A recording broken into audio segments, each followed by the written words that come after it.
Good evening and welcome to The News Now at 10 o'clock. I'm Danielle Lewan. We're going to run through some stories that we've been covering throughout today, some big stories across the coastal empire and low country, and also push forward to what you can expect tonight on The News at 11, our televised broadcast.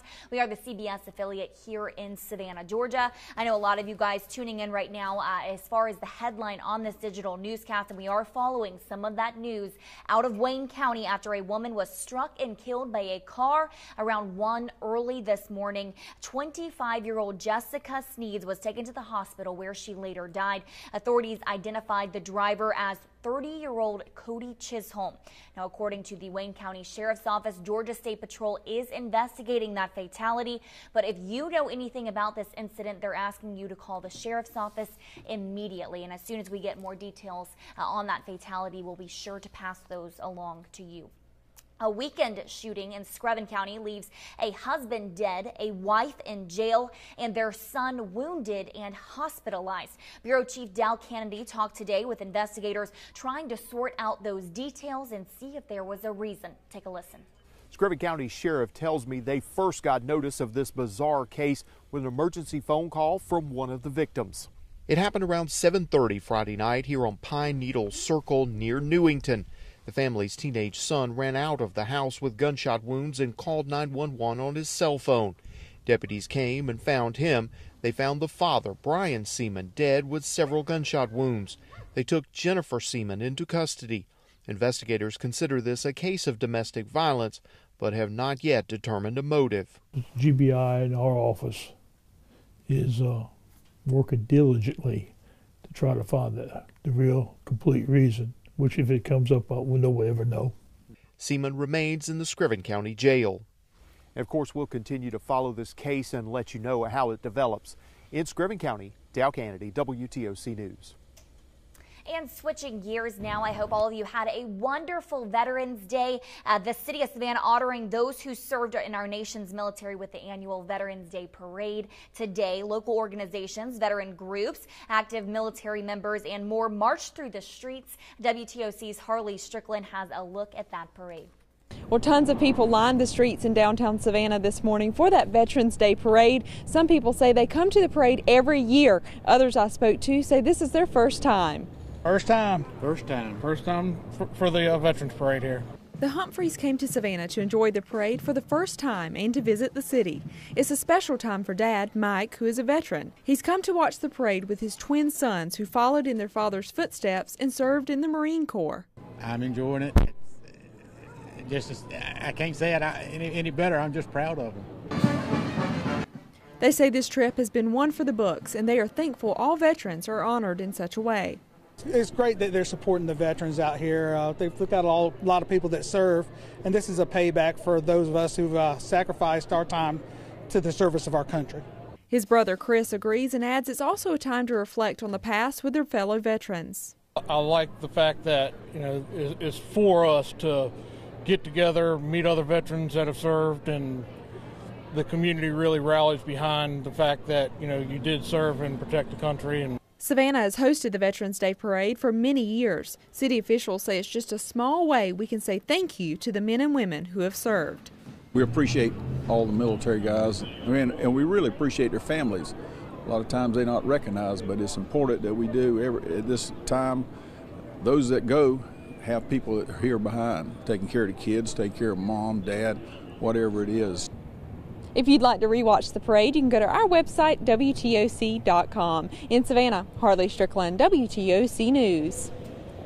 And a local dentist is thanking veterans with a better smile. Savannah Dental was only open to veterans today, providing free dental services to active and former members of the military. Tim Guidera has that story today in today's Good News. Do you have any other questions about the treatment that's needed? Edgar Harris was not only relaxed for his dental appointment, he was looking forward to it. I feel appreciated. I really do. It's a good feeling.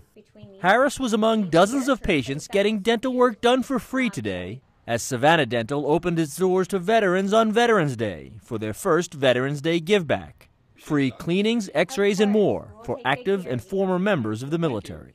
It's very difficult for veterans to actually get dental coverage through the VA. So very small percentage of people can actually get any dental help from the VA. Dr. Stephanie Sweeney donated her services, and the entire Savannah Dental staff volunteered their time for those who served. We all have someone close to us that we love, that we know, that we're here representing. You know, of course, we're here for all vets. But we have a loved one inside our hearts that we're here for today. We are hoping to be able to give our service to those who have served our country. The sacrifice they make is just so much. So it's just a small something you can give back to the community to volunteer or something like this. But free dental care was not a small offering to those who needed it.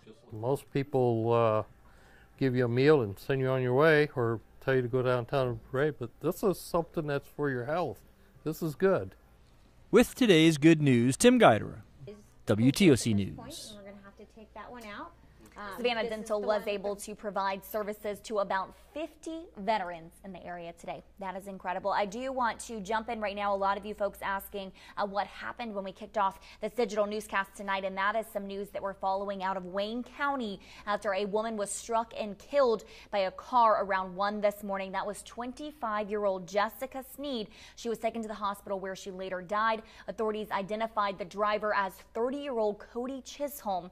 Now, according to the Wayne County Sheriff's Office, Georgia State Patrol investigating that fatality. We're looking to them for more details tonight and early tomorrow morning as soon as we're able to get those. But also, if you have any more details, reach out to the Sheriff's Office immediately. Also, a lot of you giving your condolences to 25-year-old Jessica Sneed, who was killed by that car today. I see some prayer emojis and those of you sending well wishes and talking about how sad that situation is. Extremely sad. And again, I will continue to track those details. But the news at 11 tonight, join WTOC's Brett Gazaway and myself. We're going to be breaking down one of the most historical races in history that is still going on. I can't believe it either. And that is the race for the next Georgia governor between Republican candidate Brian Kemp and Democratic candidate Stacey Abrams. Counties are certifying their votes as we speak. They've been doing that for the past several days, and the deadline as of right now is tomorrow at 5 o'clock.